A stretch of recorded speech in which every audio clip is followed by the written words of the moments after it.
మీ ముందుకు ఒక మంచి అన్బాక్సింగ్ వీడియోతో వచ్చిన ఇది నేను వెతికి వెతికి కాస్ట్ల పేరు ట్రెండీగా ఉండేలా చూసి బుక్ చేసినాను అనమాట. దీన్ని అన్బాక్స్ చేసేలోపు మీరు సబ్స్క్రైబ్ చేసుకోండి, నచ్చితే షేర్ చేయండి, లైక్ చేయండి, లింక్ కోసం కామెంట్ చేయండి.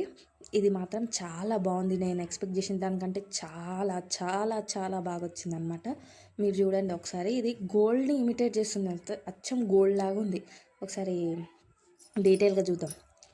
చాలా బాగుంది. అసలు ఓపెన్ చేసి చూపిస్తా. ఎంత క్రేజీ ఉందంటే చాలా పిచ్చి ఎక్కుతుంది నాకు. అసలు ఇంత మంచిగా వస్తుందని నేను ఎప్పుడు అనుకోలేదు. ఇది 800 లోపే ఉంది దీని రేట్కి ఇది వర్త్. చాలా బాగుంది అసలు. దీనికి ఇట్లా థ్రెడ్ లాగా రాకుండా హుక్స్ వచ్చినాయి అనమాట. మన బంగారుది ఉంటుంది కదా, బంగారు దానిలాగా చాలా బాగుంది. కమ్మలు కూడా చాలా బాగా వచ్చినాయి. అసలు వేసుకుంటే మాత్రం చక్క చక్క మెరిసిపోతారు. మీరు మాత్రం మర్చిపోకుండా లైక్ చేయండి, లింక్ కోసం కామెంట్ చేయండి.